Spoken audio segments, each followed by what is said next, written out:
Hey guys, Mrs. Rainey here, just coming to you with this digital photography presentation for Art 3. So this is a really lengthy slideshow and I'm going to try to get through it as quickly as possible. It's full of incredible tips and tricks and techniques for photography though. So I hope you guys get some really good value out of this, and I can't wait to see the projects that you turn in. So how do we take better photos? Okay, well, technical quality, right, is important. Composition is important. Perspective is important. Visual interest, action, and lighting techniques. All of these things are important. We're going to go over all the details of these throughout this slideshow. Okay, which subjects make good photos? Well, lots of subjects make good photos. People, portraits, and self-portraits. Animals make great photos. In fact, even insects, we'll get there when we talk about nature. Architecture, columns, buildings, unique and interesting architecture makes great photos. Landscapes and nature, I always liked insects, butterflies, little tiny things close up from nature can make really creative and awesome photos. Still life and interesting objects also make great photos. Okay. So let's be careful when we're taking pictures to avoid the blurry blues. So you just want to make sure that your photos are in focus, they're sharp and crisp, and they're not blurry, all right? Blurriness can be caused by low light, fast movement, and unsteady camera, the camera falling out of focus, slow shutter speed if you're using a DSLR, etc. So brace yourself, tuck in your elbows to prevent blur, and avoid holding the camera too far away from your body. Make sure you got a good grip on it. Okay, let there be light. So photography is based on light. Exposure is the total amount of light allowed to fall on the film or the image sensor. So lighting is really crucial. If you have too much light, it can create an overbright image and it's overexposed, or if you have too little light, it creates an underbright image, and we call that underexposed. So you want to get the best out of your exposure that you possibly can, and that can be really hard to do with harsh extremes like, a dark room and a bright window of daylight. Okay, now let's talk about resolution. Resolution refers to the number of pixels in an image. Some of you might know this already, and if you do, that's fine. Resolution is sometimes identified by the width and height of the image as well as the total number of pixels in the image. For example, an image that is 2,048 pixels wide and 1,536 pixels high contains 3,145,728 pixels, or 3.1 megapixels. The more megapixels you have, the higher your resolution will be, and the less pixelated your photo will look, or the less grainy it will look. So you can change the settings in your camera to take photos at a higher resolution. This is true if you have a DSLR. Some camera phones and cell phones will do this. You're able to change the resolution, but not all. So that's more kind of a technical if you're using a digital SLR camera. How are the parts of a picture arranged, and what is inside the frame? Those are good questions for composition. You want to use the rule of thirds, framing, close-ups, and balance to take photos with a better composition. You can change the settings in your camera to turn on the rule of thirds grid in your viewfinder. You guys should be able to do this in your cell phone cameras as well, and then that won't affect the photograph, but it's a great kind of trick of the trade. All right, here's the rule of thirds. Hopefully this is review for everybody. More rule of thirds. Okay, framing. Let's talk about framing. When the subject is framed or partially framed by an element within the picture, drawing interest to the dominant subject, we call it framing. This helps the subject fill the frame, and it can also block unwanted subjects from view. So here's some examples of framing. We've got like the window from the truck, the boards from the fence, framing the church. I love this top left photo with the trees naturally framing the photo there. Lots of creative ideas here. All right, so close up and filling the frame. Definitely fill the frame with your photos, guys. Would this picture look better if I was closer? That's a great question to ask yourself when you're taking pictures. And you don't want to zoom like with the zoom lens, because that can deplete the value of the photo and make the photo grainy. But if you just get closer by walking closer, a lot of times you can fill the frame that way. Focus on the subject, details, start far and move closer, and fill the frame with the subject. All right, perspective. This should all be review as well, but it's always good to refresh the memory. So eye level should always be used when you're taking photos from a regular viewpoint. But if you're looking for more interesting angles, you can do the worm's eye view, the bird's eye view. You can just lean the camera left or right to create a dramatic angle or a more interesting viewpoint. You can do a 3/4 view where you take photos of the corners and edges instead of the flat sides.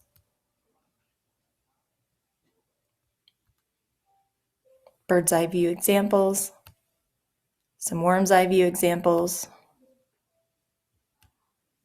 All right, leading lines. This is a big thing in photography. When the line leads the eye to the focal point or the subject, you can use this with diagonals, S-curves. Lines on the horizon can show depth and perspective to the viewer. Keep the vanishing point in mind. Anything that goes towards the vanishing point can also create lots of visual interest. Here's some examples of leading lines. More leading lines.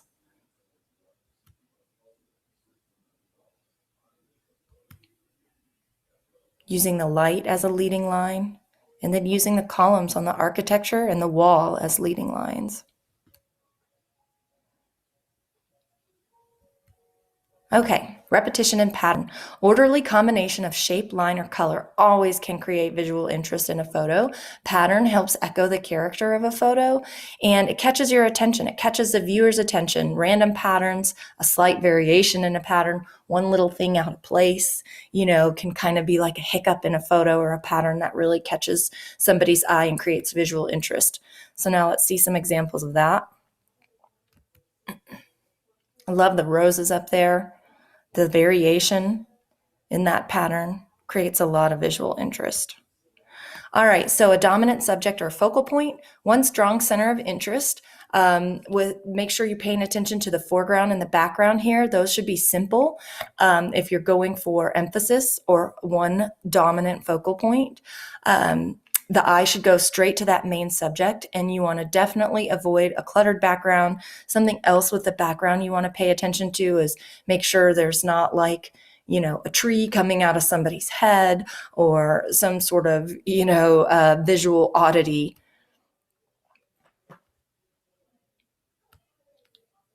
Great examples of emphasis here.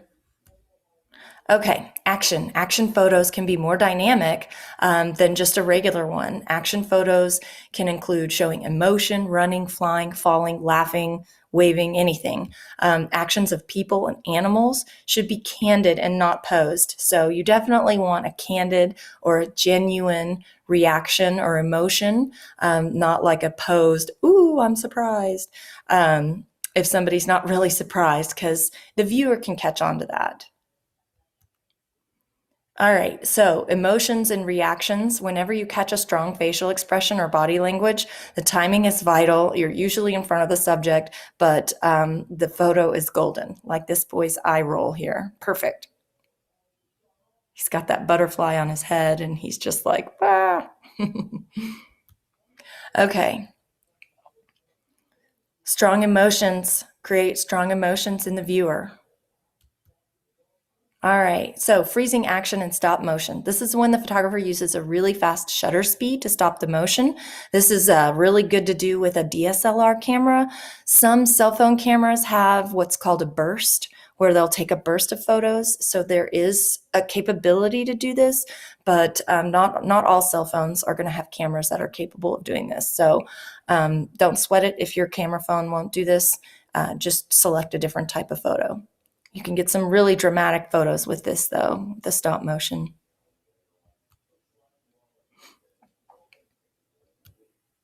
Okay, panning action. This is when the photographer moves the camera along with the subject, creating streaks in the background while keeping the subject relatively in focus.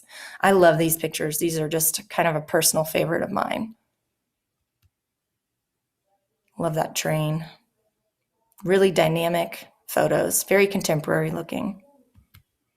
All right, so lighting techniques. You want to pay attention to lighting, of course. Look for visual, interesting lighting situations or create them yourself in your photos. High contrast, silhouette, lens flares, strong shadows, rays of light, or unusual light sources.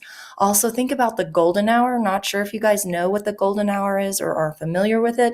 The golden hour is the 1 hour after the sun rises in the morning or the 1 hour prior to the sun setting in the evening.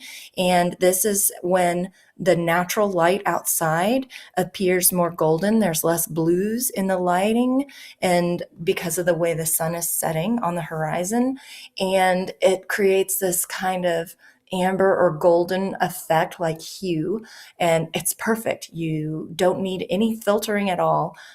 So just the time of day that you take a photo can be absolutely perfect, and you don't even need to filter it. So lighting can really make a big impact on how your photos turn out.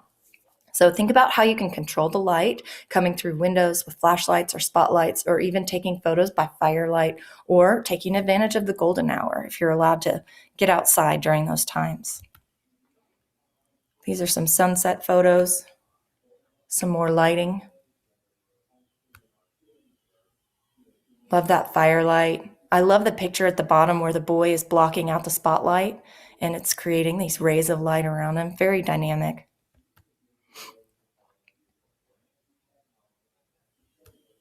Okay, so now this is your warm-up. Your warm-up is called 10 of 1.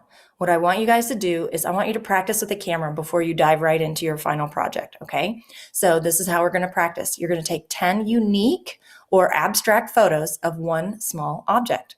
And then you're going to submit your best photo in Canvas under the assignment for eLearning titled Week 4 Warm-Up. So you can see here, this picture, this is a water bottle, right?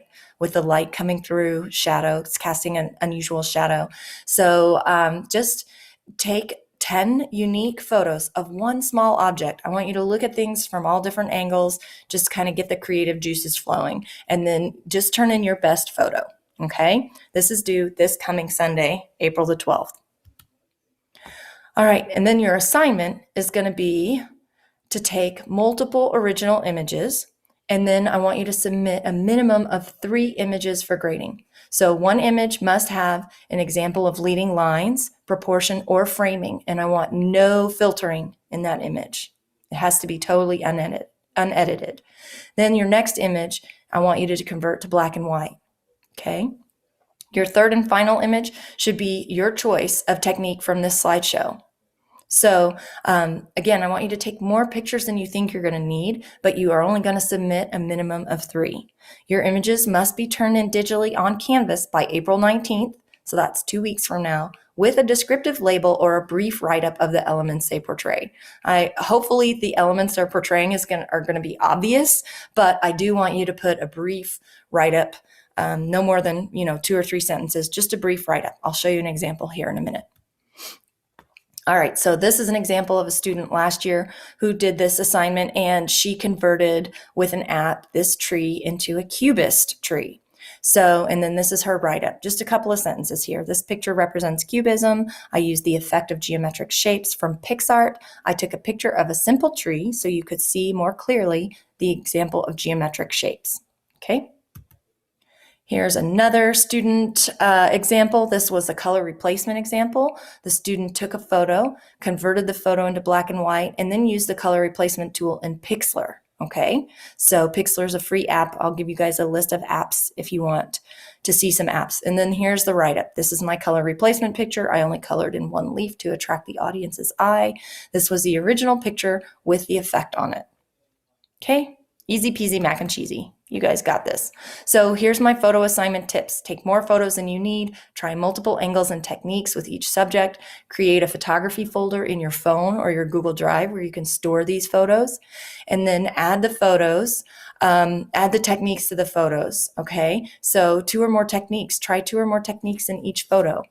And then every photo needs to be in focus. Make sure you have good exposure and high resolution. All right, these are free photo editing apps: Adobe Draw, Pixlr, Ibis, Sketchbook, Aviary, PixArt, Google Draw, Piskel app. Google Draw, if you only have a Chromebook, you can take a photo with your Chromebook and then you can alter it in Google Draw. Those are all free apps for you guys. Any app is totally okay to use. Just make sure that you, the artist, are adjusting the amount of saturation and filtering that you're applying to the photos. I hope that makes sense. I don't want you to put like one blanket photo where like you pick the slow burn filter and it filters it to an automatic slow burn. I want you to be controlling how much burn on the edges of the photo you're doing if you're using a slow burn filter. I hope that makes sense. And then no Snapchat filters, nobody else's artwork, no stickers on your photos. Okay? All right. If you guys have any questions or if you need anything at all, definitely don't hesitate to email me. You guys did a great job on your fibers projects last week. I was totally blown away, and I can't wait to see all the neat and creative photos that you submit this week. All right. Thanks so much, guys. Take care.